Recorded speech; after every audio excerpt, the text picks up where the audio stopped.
R S എസിനോട് RSS NSSനെ പിടിച്ചാൽ പിന്നെ NSS ഇല്ല എന്നറിയാവുന്ന ആളുകളാണ് സുകുമാരൻ നായർ മാത്രമല്ല അദ്ദേഹത്തിൻ്റെ മുൻഗാമിയുള്ള നാരായണക്കുറുപ്പ്. അതായത് RSSനോട് ഹർഷം പറഞ്ഞല്ലോ, RSS തന്നെ 18 വർഷം ഇദ്ദേഹം പ്രവർത്തിച്ചാണ്.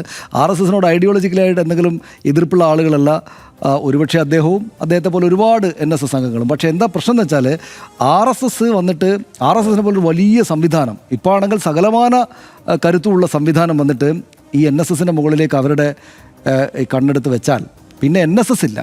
പിന്നെ NSS എന്ന് വെച്ചാൽ RSSൻ്റെ അസംഖ്യം ഇപ്പോൾ രാഷ്ട്രീയ സ്വയം സേവക് സംഘ് എന്ന് നമ്മൾ വിക്കിപീഡിയയിൽ അടിച്ചു നോക്കി കഴിഞ്ഞാൽ ഒരു 150 സംഘടനകളുടെ പേരിങ് വരും. ഇതിൻ്റെ ഒരു അംബ്രല്ല ഓർഗനൈസേഷനാണല്ലോ RSS.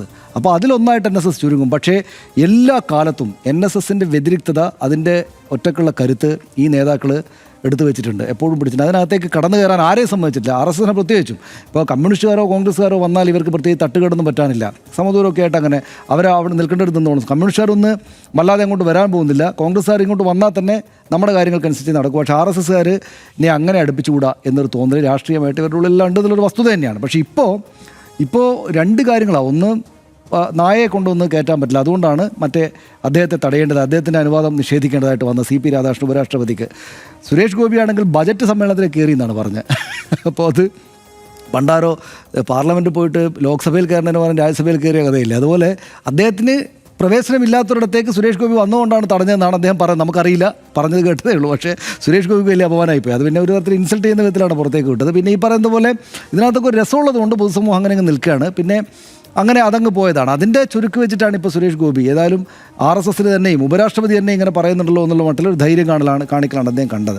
അപ്പോൾ അദ്ദേഹം ഉപരാഷ്ട്രപതിക്ക് ഇക്കാര്യത്തിൽ ഈ പറയുന്ന പോലെ RSSൻ്റെ ഒരു പൊതു ലൈനും NSSൽ നമ്മുടെ സ്വാധീനം വേണമെന്നുള്ളൊരു പൊതു ലൈനും പിന്നെ ഈ വന്നപ്പോൾ ഉണ്ടായിരിക്കുന്ന ഒരു ഗുണകരമല്ലാത്ത ഈ മനോഭാവം കൊണ്ട് അദ്ദേഹം ഇന്നിപ്പോൾ സത്യത്തിൽ ആ മന്നം അവിടെ ഡൽഹിയിലെ മന്നം ആസ്ഥാനത്ത് അദ്ദേഹത്തിൻ്റെ പ്രതിമ അനാച്ഛാദനമൊക്കെ വന്നതുപോലും ഇതിനൊരു ബദൽ സംവിധാനം എന്ന പോലെയാണ്. പക്ഷേ യഥാർത്ഥത്തിൽ NSSൻ്റെ ഓഫീസാണെന്നൊക്കെ പറയുമ്പോഴും സുകുമാരൻ നായരുടെ NSSൻ്റെ ഒരു കസ്റ്റഡിയിലുള്ള സ്ഥലമല്ല അത്. അതുകൊണ്ടാണ് അങ്ങനെ ഒരു ചടങ്ങ് അവിടെ നടന്നതെന്നാണ് എനിക്ക് തോന്നുന്നത്. അപ്പോൾ അങ്ങനെ ആ നിലക്കൊരു പിന്നെ കാര്യം ഉണ്ട്.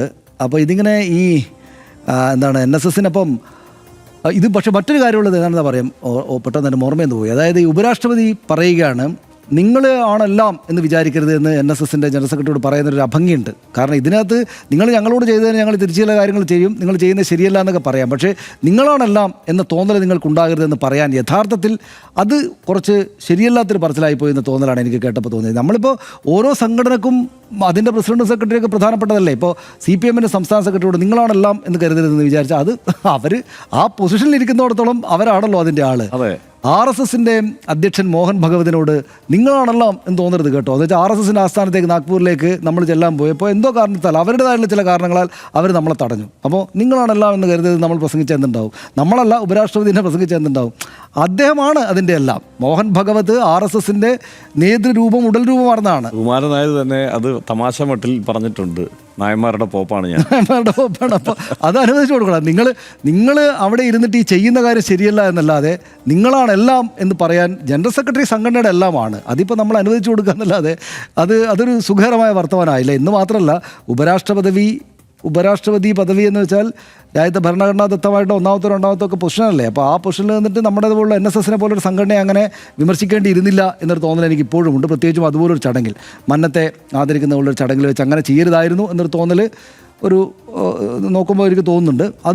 അത് മനസ്സിലാക്കിയതുകൊണ്ടായിരിക്കണം രാജീവ് ചന്ദ്രശേഖർ ചാടി വന്നിട്ട് ഞങ്ങളുടെ എല്ലാവരുടെയും അഭിപ്രായമല്ല ഇത് എന്ന് പറയുന്നത്. പക്ഷേ അപ്പോഴും രാജീവ് ചന്ദ്രശേഖരേക്കാൾ ഉന്നതമായൊരു സ്ഥാനത്ത് അല്ലേ RSSൻ്റെ ലെവൽ വെച്ച് നോക്കുകയാണെങ്കിലും ഭരണഘടനാദത്തമായ പദവി വെച്ച് നോക്കുകയാണെങ്കിലും CP രാധാകൃഷ്ണൻ നിൽക്കുന്നത് എന്നതുകൊണ്ട് BJP RSS പ്രവർത്തകർക്കകത്തൊരു കൺഫ്യൂഷൻ ഇതിനകത്തുണ്ടാവും. പക്ഷേ RSSനോട് മുട്ടുക എന്നുള്ളത് സുഖകരമല്ല എന്നൊരു തോന്നൽ അദ്ദേഹത്തിനുണ്ട് എന്ന് നമ്മൾ മനസ്സിലാക്കും. രാജീവ് ചന്ദ്രശേഖർ 2018 മാത്രമാണല്ലോ അതാണല്ലോ. മാത്രമല്ല അത് ഇപ്പോൾ ഐഡിയോളജിക്കലി ഉള്ള സമരം കൂടിയാണ് ഇതിൻ്റെ പിന്നിൽ. അപ്പോൾ ഐഡിയോളജിക്കലി CP രാധാകൃഷ്ണൻ പറയുന്നതിനെ അങ്ങനെ തള്ളിക്കളയാവുന്നതല്ല.